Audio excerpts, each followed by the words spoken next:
What is up, guys? So I've got a Paleo Frog deck profile for you here today. I thought I'd show you some replays as well of it first. This deck is really quite awesome. They're just getting totally awesome back to 2 really helped a lot of consistency that this deck. It gave it a lot of consistency and grind that it didn't have, and it really allows you to loop those toads really nicely. And then just, yeah, it's back row decks this format are a lot more feasible than usual as a result of it being more of a control oriented format, and this one specifically is probably one of the best at grinding, but it can also kind of explode very well. Like, you can instantly OTK your opponent sometimes if you get lucky, which is amazing with this deck. But yeah, I thought I'd show you some cool replay. So we start off obviously against Tenyis. Now Tenyis is a bit of an annoying matchup just because they do kind of have quite a bit of utility between Bushido and stuff, but unfortunately this deck has more utility. Now Imperial Order is dead against them, so I do have Imperial Order, though it has come in kind of big here because obviously I'm denying the one card they have, Terraforming, though. If it wasn't for the fact that that was the only card they have, I don't think it would have made that much of a difference. But yeah, Tenyis are a bit annoying, but yeah, I mean, I just have so much grind potential now. I can get frogs out. I mean, I've got Coral Anemone out, getting another swap frog to do Anemone combo and get another monster to grave, bring Ronin Tornado back out. I mean, totally awesome. Obviously he's going to surrender here, but it is really nice how frogs can just kind of explode into a victory like that. But yeah, let's move on to another replay. This was, I think, game 2 against the same guy. So it was a Tenyi ballpark. I thought it was a pure Tenyi, but it was actually a Tenyi ballpark deck. But yeah, as you can see, generating a lot of advantages, getting the shooters out. What I like about this deck as well is this card, Dark Sacrifice plus Absolute King Backjack, is awesome because there's so many effects you can just dodge with this, and then Backjack into the grave is huge advantage for your deck. Now, obviously, I'm in a bit of a weird position here because I haven't got... I'm just not seeing my swap frog, which is kind of your main play starter, so I'm having to play really slowly and just kind of rely on setting a lot of cards. But as you can see, he has a bunch of hand traps. That's all he has. He has so many hand traps in his hand, but none of them really matter against my deck, which is really easy to deal with. So unfortunately, even though he has a huge amount of hand traps in his hand, he just can't really extend and do anything relevant off it. But yeah, as you can see, he's going to hit into me again. Going to use his Unicorn, spin a card back into my deck, but I'm still in a good position. Still got 2 sets, and I've got a Scapegoat, which puts me in an amazing position because it means I can just dump a bunch of materials. Now, one thing you need to be careful with, especially against insect decks, is especially when Ballpark is on the field, if they get an Insect Knight plus Ballpark, they can easily put down 6,000 damage, because Ballpark will summon up to 3 normal monsters from the deck. And so that's why you need to be really careful. And what I keep doing is making it impossible for him to even try and do damage. And they don't actually have to do battle damage to you, they can do it to themselves as well. As long as they can do battle damage, they get the summon.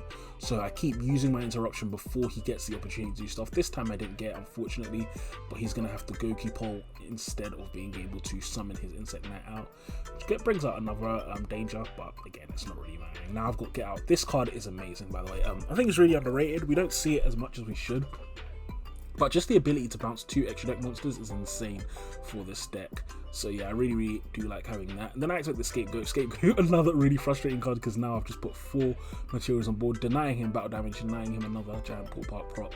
Got a Trap Trick again, got a Dupe Frog now. I mean, I'm in an awesome position here. I'm in the typical kind of Paleo situation where it's like I can just keep setting and passing, and he just can't go through all my back row. He would need a really big card like a Lightning Storm or an Evenly, but beyond that there's no way he can deal with it well.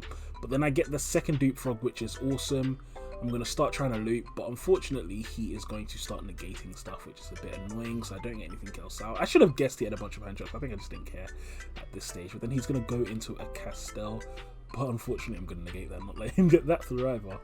Then he's going to try and attack with that, but again, I'm not really willing to let him get Ballpark off, so I'm going to pop Ballpark just so he doesn't get an effect off. Unfortunately, it doesn't go through. I don't know why that didn't go through, actually. I can't remember why that didn't go through, but unfortunately it didn't go through when I used the destruction effect on his field spell. But then yeah, I'm going to go into a Toadally awesome, and now I'm in a good position because I can start using my negates and stuff, but unfortunately he has a Ghost Ogre to pop my Toadally awesome, which is really annoying. But it's not terrible because I'm going to get the Swap Frog Send, which is going to be nice, and then I'm going to be able to loop next turn potentially. He's going to go into Utopia double and then Get Out is going to come clutch again, and he's just going to get both his cards spun back to deck, and he just gives up from there because there's really nothing he can do. I mean, and that's really just the strength. It's about slowing the game down and just kind of abusing this deck's ability to really counter anything thrown at it. So this is my Paleo Frog build. So our frog package, we go 3 swap frog, 2 Ronin Toad and 3 dupe frog. So really kind of standard package. You could go 3 dupe frog if you wanted to play 3 Ronin Toad, and if you want to play desires as well. There's nothing actually wrong with that, but I don't play desires, so I don't really need. Sorry, I do play desires, but it really doesn't matter. You're unlikely to banish both of your Ronin Toads anyway. But yeah, moving on from that, you have the 2 Absolute King Backjack. This card is amazing. I mean, one of the hugest strengths of Absolute King Backjack is just that it's going to resolve when it's sent to the graveyard initially and get you a bunch of activations, and then you can banish it again for even more pluses. So it's just amazing in this deck, because I mean, there's never a situation where I'm unhappy to get that Dark Sacrifice, because it means that I can just dump this Backjack, get a bunch of pluses off it, and now my opponent's really far behind. Then we've got the 1 Demise, an amazing card to be running. Definitely, I wish it was back at 3, but unfortunately, until it goes back to 3, we can only run it at 1. But we've got the 3 Duality as well. You don't special summon a huge amount, or at least if you do special summon, it's on your opponent's turn, also your turn 2 or 3, so you don't mind seeing Duality turn 1, because it's definitely going to be a great card in your deck. Got the 3 Odin to deal with back growth, 3 Dynamiscus, an amazing card to banish cards. I love this card, Hallucigenia. I love cards that can work during the damage step, which is why I really like this card, because your opponents find it hard to respond to, so this card is another really, really good one. 2 Dark Sacrifice for stopping all of those destruction effects. Again, like I said, Dragoon is probably one of the best examples of cards to stop, because you can stop that burn effect, stop yourself getting burned for huge amounts, and also you get to dump an Absolute King Backjack, which is nice. We've got 3 Canada, basically Book of Moon, which is lovely, and 3 Trapjack. Trapjack is really good for Paleo, obviously, because it means that I get very easy access to my Paleozoic monsters. You could play the Paleozoic that recycles banished cards, but I've never really found my games. I don't have a problem with grinding so much that I think it's that necessary. But yeah, anyway, moving on, we've got 3 Desires just for draw power, 2 Lost Wind. Lost Wind's a great card. One of the things great, again, is that there's so much recycling in this deck, so Lost Wind is also going to be recycling itself, your Paleos are recycling itself, your Frogs are recycling itself. I mean, there's just so much recycling in this deck that you can really outgrind anyone. But yeah, we've got 2 Compulse. Compulse is another great card to be running in this deck, so you can run Compulse or you can run Get Out. I think in that variant I ran Get Out, but Compulse is just as good. There's different options. Obviously, you have the disadvantage of Get Out in that it has to be 2 extra deck monsters, but then obviously you're returning 2 extra deck monsters as opposed to returning just 1 monster. But yeah, you can run either of them, and 3 Forbidden Droplet, because it is needed for Dragoon and stuff. And again, you don't mind sending your traps and your frogs to the grave, and your backjacks, so you do have stuff that you don't mind being on the field and being sent to the grave. Moving into the extra deck, so I'm going to be playing a Link Karibo just for the scapegoat tokens. We're going to be playing a Splash Mage. Sorry, not scapegoat tokens. I'm going to be playing a Link Karibo for the Absolute King Backjack. I'm going to be playing Splash Mage just so that we can link climb. This is really for link climbing into your Avramax after you've initially summoned a couple of link monsters. Then you can just go into Splash Mage and then you can extend from there. 2 Mistar Boy for bumping up your Toads to high attack values. Nightmare Phoenix for removal.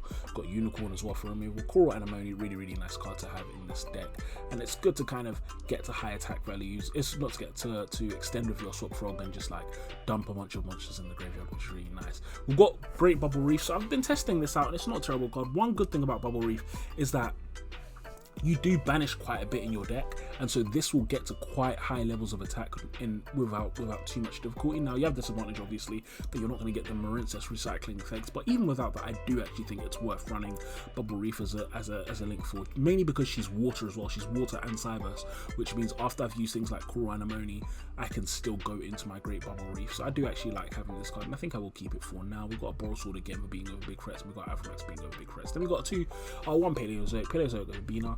They're not amazing, I'll be honest. I don't think I ever really go into this, but it's an okay option to have.